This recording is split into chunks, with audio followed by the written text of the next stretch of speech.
Tetet, tet, tetet. Klakson Metro Mini terus menyalak nyaring, seolah menyuarakan ketidaksabaran pengemudinya, menyuruh mobil gue untuk minggir dari jalannya. Dasar Metro Mini gila, masa gue harus mati konyol nerobos rel? Puyeng banget, gila, suntuk banget gue. Apa gue terima aja ajakan Bayu? Itu adalah 2 hari yang lalu. Hari Senin, hari pertama sebelum gue menerima ajakan Bayu, sahabat gue buat muncak. Oh ya, nama gue Kiki. Usia gue 23 tahun.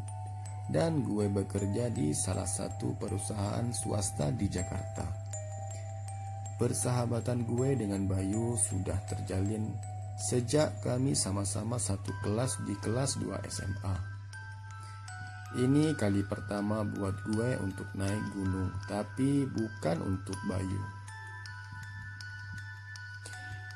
Kalau kata teman-teman gue, Bayu itu lahir bukan di rumah sakit, tapi lahir di gunung. Kalau kata gue sih biasa aja, gak ada yang spesial dari Bayu.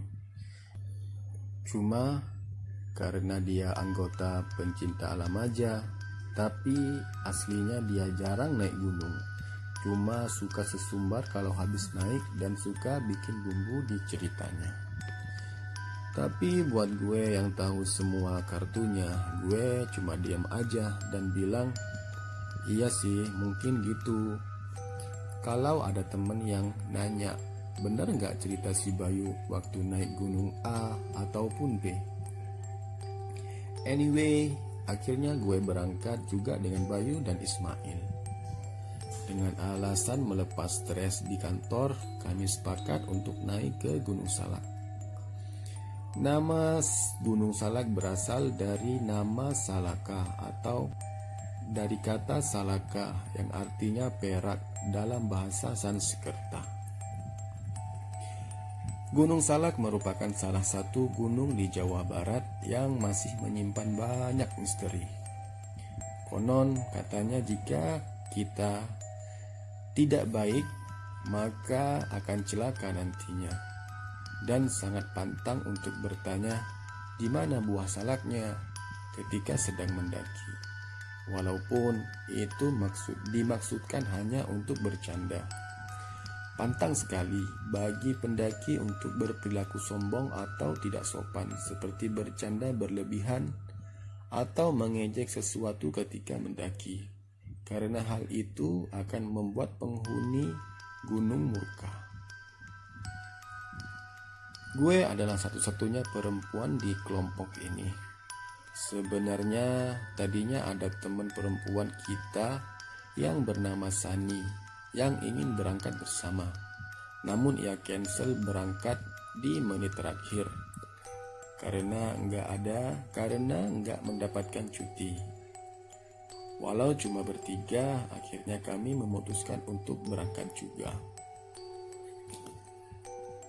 Bayu secara nggak langsung menjadi pemimpin di kelompok karena selain dia anak pencinta alam, dia cerita dia sudah 2 kali berhasil muncak di gunung ini. Kita sepakat memilih jalur pendakian yang terpendek walaupun terkenal sulit medannya.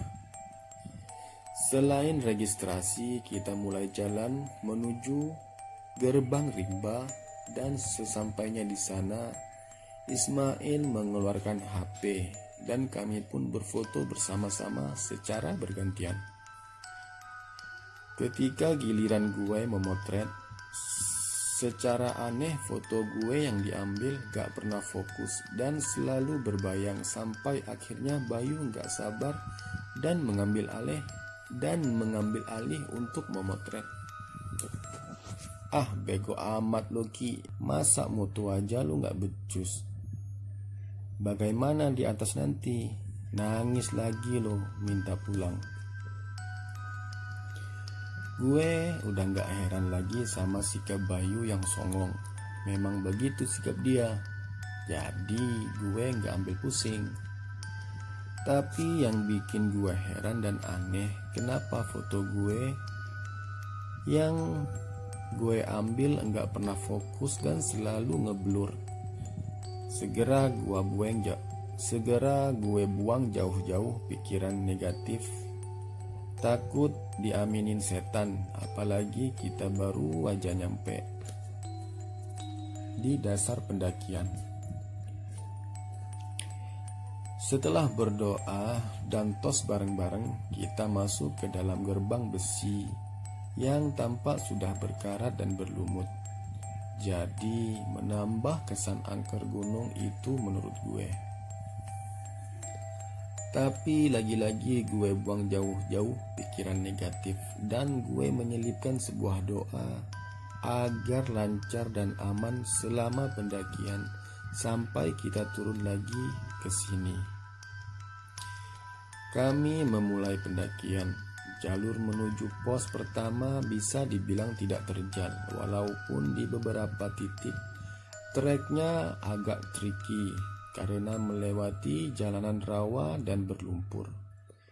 Apalagi ketika kita mulai mendaki, mulai turun gerimis dan membuat trek semakin sulit dilewati karena lumpur yang cukup dalam dan pohon yang tumbang di bahu jalan dan melintang di tengah jalan. Berkali-kali gue tergelincir dan kita memutuskan untuk istirahat sebentar memakai jas hujan karena hujan semakin deras. Di antara suara hujan yang semakin deras, gue mendengar suara desahan nafas seseorang. Lo dengar suara orang nafas nggak? Itu dari arah situ. Nafas? Enggak Ki. Kalau elo bay? Ismail mendekatkan telinganya ke arah semak-semak yang gue tunjuk. Ah, perasaan lo aja kali Ki. Cuma suara hujan itu. Iya, mungkin karena dingin gue jadi berhalusinasi kali ini ya. Tapi sebenarnya gue cukup yakin kalau itu adalah suara nafas yang sangat jelas datang dari arah semak-semak di sebelah sana. Tapi karena takut dianggap lebay sama Bayu dan Ismail, akhirnya gue kembali mencoba berpikir positif. Ketika hujan mulai reda, kali ini kami mendengar suara langkah mendekat dan ternyata kelompok lain baru saja tiba di tempat ini. Ki, kayaknya tadi yang lo dengar suara nafas mereka. Mail berbisik pelan. Ia takut para pendaki itu mendengar bisikannya. Ya nggak mungkin lah Mail, mereka kan datang dari bawah. Suara nafas yang gue dengar itu datang dari sana. Gue kembali menunjuk ke arah semak-semak. Ya udah, kalau gitu benar itu hujan Ki. Males berpikir repot.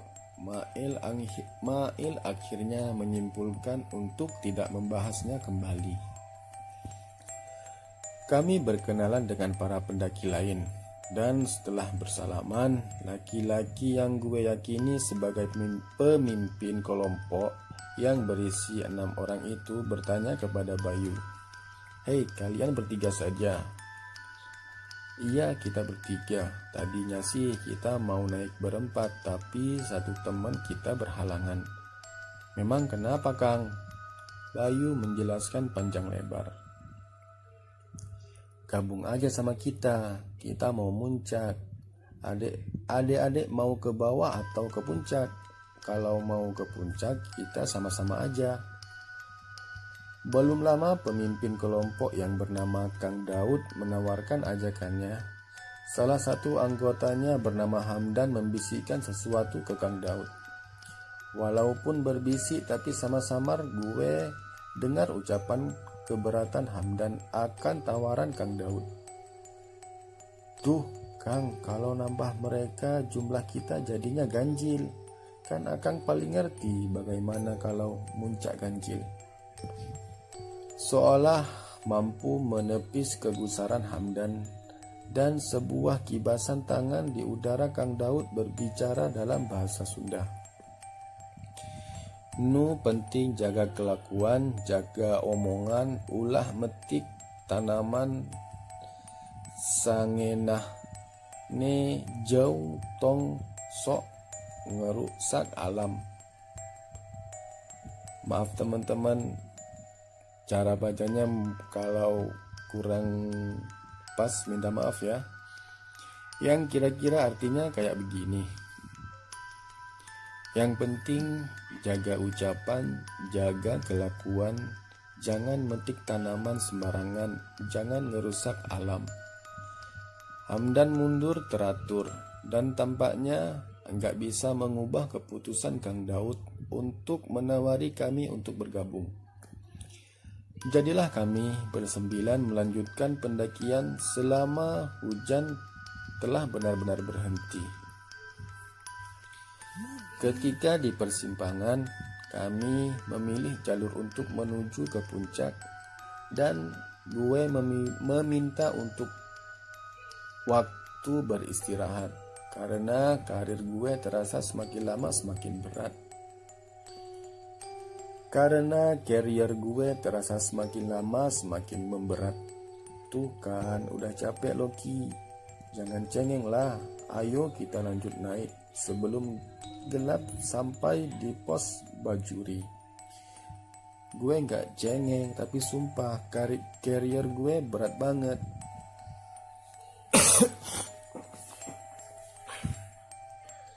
Ya udah, kita istirahat dulu. Kang Daud yang dari tadi diam akhirnya bersuara dan duduk di sebelah gue. Beliau mengeluarkan sebatang cerutu dan mulai membakarnya. Menghembuskan asapnya ke arah gue. Jelas gue mundur menghindari semburan asapnya. Setelah beberapa kali hisapan, beliau mematikan cerutu dan mengambil botol minuman. Beliau membuka tutupnya dan mulai mulutnya berkomat kamit. Setelah itu Kang Daud memberikan botolnya kepada gue. Minum dulu dik, biar kuat jalannya. Gue nurut dan minum seteguk. Lalu menutup botolnya kembali. Kang, ada yang ngikutin saya ya? Shh, nanti aja di bawah kita bahasnya. Sekarang bagaimana kalau kita jalan lagi? Memang benar sih, Kang Daud itu pantang banget buat ngomongin hantu, setan atau demit di atas. Akhirnya gue mengangguk dan kita kembali berjalan.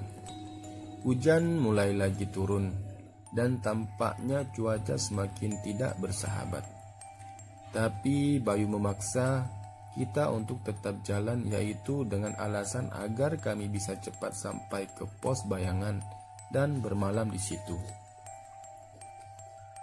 Entah karena hujan atau memang gue sudah ketempelan, perjalanan naik gunung ini terasa sangat lama dan semakin berat rasanya. Berkali-kali gue merasa kayak ada yang ngawasin kita di balik lebatnya pepohonan di hutan ini. Belum lagi gue merasa bukan hanya karier gue yang bertambah berat, tapi kaki gue juga semakin berat melangkah. Seperti membawa beban puluhan kilo beratnya. Karena hujan semakin deras, Kang Daud memecah keheningan dan memberi komando. Oke, kita stay di sini aja. Yuk kita bangun tenda. Saya kira tempat ini cocok buat kita bermalam di sini. Selesai kami membangun tenda, Bayu pamit untuk mencari air sebelum gelap.